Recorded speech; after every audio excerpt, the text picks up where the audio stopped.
If there's one winner at all of this current situation, it's the Kremlin. How could you start a war in that region and not worry about or not prepare for the one thing everybody was talking about the last few decades, the power of warring parties in the Middle East to shut down this choke point, the Strait of Hormuz? There is enormous potential for significant disruption and therefore significant price increases as a result. In some senses, that's just shifted the choke point from one part of the global economy to another. 400 million barrels. That's how much oil the International Energy Agency has agreed to release from its members' strategic reserves. This is all an attempt to counter really soaring global energy prices amid the U.S.-Israeli war on Iran. It's a big deal when you look at the sheer quantity and the volumes. It's the biggest strategic reserve release ever. It is also, by most accounts, the biggest supply disruptions ever. But when you step back and you look at it on a sort of daily, from a daily perspective, you could wonder why this big gun was actually necessary. Because what has happened here is, number one, we have, as we all know, the disruption which everybody warned about the last 40 years of the Strait of Hormuz, and apparently no plan B on part of Israel and the US. So that's all true that oil is no longer coming. But number two, there's another exit pipeline from Saudi Arabia. The figures often quoted in the media also include oil products. So it's not quite as bad as it's sometimes portrayed. Question then, why this big release? And I think the answer is a traditional one. Nobody wants high oil prices. And of course, they're designed to bring oil prices down because they cause inflation and high interest rates. They cause slow down immediately. They cause oil-dependent economies to suffer. But there's also something else. And that, I think, is key to understanding the situation. We live in times, gratefully, enjoyably, where the global economy is pretty solid. But we also live in times where financial markets are very, very exuberant. They're very highly priced. And into this gap between a very exuberant financial market and a well-performing economy, it comes the hit of very high oil prices, a situation apparently out of control. How long is it going to take to deliver that much oil to the market? This isn't going to be something that people are going to see released onto the market this weekend, for example. Well, the mechanism by which these SPR, Strategic Reserve Petroleum Reserve releases work, it's not that it is dumped on the market somewhere. First of all, it's decided collectively by the member states, the total sum. Then each member state has a quota, but it's implemented by the member states. And of course, you cannot force people to buy more oil. So what that means is it's made available, and then the extent to which it's actually used depends on the demand. And what we have is two types of storage. There's some government storage. For example, the US has large amount of storage in some salt caverns in the Gulf of Mexico, which can be pumped out and then delivered to refineries. And there's commercial storage. Oil companies, the Shells, the BPs, the Exxons of this world, are obliged by their governments to keep a certain amount of oil available as a strategic reserve, which then can be released. And that is just a phone call where the government says, okay, your storage requirement is no longer 100 barrels, it's 50 barrels, meaning 50 barrels are up for sale.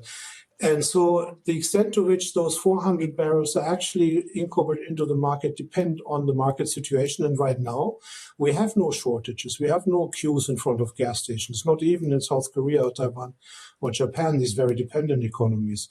So it may take a while. If this release from the IEA was meant to address potential panic and keep prices steady, from my reading of the prices, it looks like after this announcement was made, that's when we saw prices spike above $100 a barrel again. So how does this all make sense? The only thing which could really diffuse the situation would be to make it free passage across the Strait of Hormuz possible again. The longer that is not the case, the more the risk increases, that ships are set on fire, that physical damage in the oil fields occurs, that more lasting, long-lasting damage occurs, or that the reserves start to be drawn down, and this is really a drawn-out conflict for weeks, during which the Strait of Hormuz is closed. And then we will see an imbalance between the missing flows and the stocks which have been thrown at the problem. So it is really a situation where I don't think you would find any guest in your studio who could sit there with a straight face and then do the arithmetics with you and say it takes so and so long and it's necessary or not necessary, because everything depends on what damage it causes and how long the strait will remain shut. That is what everything depends on, and that is, amazingly, which nobody seems to be able to tell us, including nobody in the part of this conflict which started the conflict. So what signals are you looking for then in the days ahead? As we mentioned, there are many signals and maybe arguably even noise. So what signals are you looking at? Like you, I'm standing outside looking in, and there's not much to go by. One set of issues which I already mentioned is that the market is actually very well supplied beforehand from other regions of the world, that there are several buffers. We mentioned them: strategic reserves, China, inventories, oil on the water, which will sort of mitigate that shock. Also, that oil supply in the world is much more diversified than it was in 70s oil shock, or even in the 1990s with the Arab Spring and later in the 2000s. So much more diversified, which is good for energy security. And from that pure oil perspective, so to speak, I'm much less worried than most people who probably don't have much of a grip of the numbers and just see ships burning. The other way I look at it, and that's where I'm completely ignorant, is to try to read the military signals. Now, me, like everybody else, wonders, how could you start a war in that region and not worry about or not prepare for the one thing everybody was talking about the last few decades, the power of warring parties in the Middle East to shut down this choke point, the Straits of Hormuz. But apparently that happened. There was no plan B. And now I'm looking at trying to figure out, are there convoys being called in? Is the European Union coming off its fence and probably offering to send some ships in order to mobilize that convoys? I mean, they use that oil. They could do that, but I haven't heard anyone discussing this. Is there a possibility of, clearing militarily at least the coastline so that one could meaningfully protect these ships? And I look at the politics. Now, are there statements which indicate that really there's a negotiation starting, or really there is some sort of, we declare victory and go home, or we have a ceasefire and all of us keep our faith? And it's a bit like watching children in a sandbox, really, but Yeah. Much more dangerous. Yeah, we've talked a lot about oil, but it's not just oil that makes its way through the Strait of Hormuz being exported from these Gulf countries. It's also liquefied natural gas that goes through the strait. It's, from what I understand, about a quarter of the world's LNG does go through that narrow body of water. Tell us more about what chemicals on top of liquefied natural gas are making their way through the strait on a normal day, and where do we stand now? So first of all, there's also within oil a division. So there's jet fuel and there's to some extent diesel, which is particularly, which is going to be first hit because it's refined there in the region. Then the second big block is, of course, liquefied natural gas. That's the gas which doesn't come through pipelines, but which is frozen and then put on ships. And then similar to oil, can go globally anywhere where there's a port. And that's also the gas which in 22-23, after the Russian invasion of Ukraine, helped Europe to avoid a very cold winter, because it was brought into Europe and de-liquefaction plants were built in a hurry very fast, and it could save Europe from a serious energy crisis. 20% of global gas production is in Qatar, and that is almost all liquefied swimming through the Strait. And so around about 20% of global liquefied natural gas is out now. 20% of liquefied natural gas production is out of the moment. That causes prices to go high, not yet as high as they were in 22-23 when Russian gas supplies to Europe were disrupted, because Europe was much more dependent on liquefied natural gas. As I said, can be shipped everywhere. So we don't have this pipeline situation where you cut a pipeline and a country is suddenly going from having all the gas it needs to having zero. Liquefied is more diversified, more versatile, much better, but it drives prices up. And that causes particular problems in countries which depend very much on these gas imports. And this is, again, South Korea, the countries on an island who have a heavy industrial base, who need a lot of gas for power production, including for the production of chips and AI in South Korea. So that's South Korea and Japan. And then poor countries who have difficulty paying the increased prices.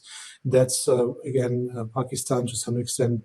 Bangladesh will be hit by the knock-on effects. India is very worried and starts to implement regulation in order to keep LPG available, which is sort of the gas for the normal family to be used for heating and cooking and things like that.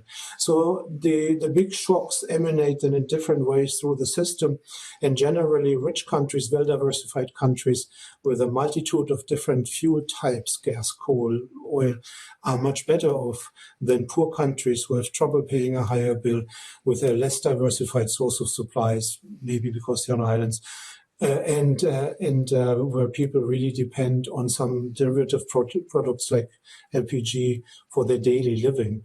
And these are the ones which will be hit first, so to speak. So Europe in a very good position still. Iran and Russia are allies, and Russia profits when oil prices are high. And this U.S. and Israeli attack on Iran is driving oil prices higher. So stepping back, does this U.S. and Israeli attack on Iran mean more money for Russia, especially to fuel their war machine? Most definitely. If there's one winner at all of this current situation, it's the Kremlin and the people representing the Kremlin. I mean, it's quite unbelievable. They already spoke, Mr. Trump and Mr. Putin, and seem to have agreed on a lot of things. What this means from Russia perspective is Russia was in a bit of dire straits because, number one, oil prices were in the process of coming down significantly. They're just approaching 60 downwards and going into the 50s when this happened. So that already had a hit on revenues and income which Russia made. And number two, Russia, the sanctions were actually tightened, including by the US. So Russia was just in a situation where it could no longer sell oil to India, or much less oil to India than before. And remember, its most customers who buy the sanctioned oil is number one, China, number three, India, number four, with a big gap in between, Turkey. And so no more exports to India and I guess to Turkey. This meant a tremendous amount of oil on the water, the so-called shadow fleet, trying to find a home. Now, these kind of ships on the water full of oil will always find a home because it's just a matter of getting the price low enough and somebody will buy it. But it would have taken time and it would have decreased revenues even further. Now, because of that war, the sanctions against India have been waived. The ships can go back to India. That means they can be sold. It doesn't need time. The Kremlin doesn't need to wait for its money very long. And number two, it will be sold, of course, under much higher prices, even with the same discount. Brent is now above 90 or above 100 and not below 60. And even if there's a discount on the official Brent price still, which may not longer be the case if there's a real shortage, but for now it is still the case. That brings their price maybe to 95 or so rather than 55 or 50. That's a very big difference. And I think, President Putin loses friends at a rapid clip, Syria, Venezuela, now Iran. But on the other hand, this current situation, only economically speaking, has an upside. So we've heard all about the energy situation, the oil and a bit of the gas as well. Well, I wanted to find out about the macroeconomic impact. So how is all of this going to have a knock-on effect on the European economy, Asian economy, US economy as well? So I spoke to Neil Shearing. He is Group Chief Economist at Capital Economics. And I started off by asking him what has been that macroeconomic impact so far? Well, so far, I think it's been surprisingly limited. Now, that might sound strange, but the impact in global energy markets, certainly if you compare to, say, the effect of the 2022 energy crisis caused by Russia's full-scale invasion of Ukraine, insofar as it relates to Europe, has been smaller because we've not seen as violent a move in European gas prices. However, the potential for disruption caused by this conflict is even greater, clearly. Now, the Islamic Revolutionary Guard Corps said, "You will not be able to artificially lower the price of oil. Expect oil at $200 per barrel." Obviously, that's a scare tactic coming from them. But do you think that scenario, $200 a barrel, do you think it's realistic in any sort of kind of modeling that you've done? And do you think that scenario would have such a large economic impact that it's an effective scare tactic? So in the modelling that we've done, and we've modelled kind of everything from a kind of severe but short-lived conflict through to a prolonged, protracted conflict that imposes substantial disruption to global energy flows. In the more extreme scenarios, we get to oil prices of $150 plus. We get to similar increases in natural gas prices too. So it's not quite 200, but I mean, frankly, the difference between 150 and 200 is to some extent moot, because in those extreme scenarios, these models become they're quite difficult scenarios to model to very, very accurately. So I think it's certainly true that there is enormous potential for significant disruption and therefore significant price increases as a result. Now, I think that you kind of hit the nail on the head a bit with the question, though, which is that there comes a point where the degree of disruption is so great, the degree of price dislocation is so enormous. Now, you mentioned the Russian energy shock by way of comparison. Europe now uses less gas overall. It takes in more LNG from the US. So do you think that this latest shock is going to be easier for the EU to handle economically? Not necessarily, no. No, the nature of the shock today versus 2022 is rather different. There was a short, very sharp, violent kind of cut-off in supplies from Russia in 2022. Now, clearly, supply chains are reorientated, so the US, so Europe has cut out Russia from its energy mix to a large extent, not completely, but to a large extent. This time around, we don't know the duration of the hit to energy supplies. So that's a key difference from 2022. 2022 was pretty clear that it was going to be a permanent or semi-permanent reduction in supply coming from Russia. Now we're not clear on the extent of the supply disruption. More generally, Europe is still enormously dependent upon imported gas, natural gas. It just happens to get that more from places like Norway, places from like the Gulf itself, which is obviously affected by this crisis, and the US. And the liquefied natural gas that's coming from the US, because it's liquefied, because it can be transported across global markets, that's subject to global price pressures.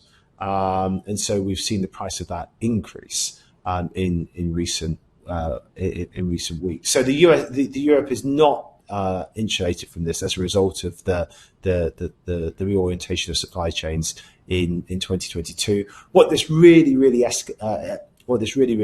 emphasizes again is that choke points, severe choke points, exist within Europe's economy and indeed within the global economy, particularly around energy and critical energy supplies and mineral supplies in the case of Europe. Now, China has already cut its growth expectations for the coming years. Does an energy shock like this derail even those plans? Is China a very unique case in terms of how it's exposed to these changes, these increases in energy prices? Well, at face value, it's extremely exposed. If you look at just the net energy trade balance of major economies, broadly speaking, those with energy surpluses are going to be better off as a result of higher energy prices. Canada, Norway, Russia, economies in the Gulf, although they obviously can't ship the products at the moment. And those with large energy deficits are going to be worse off.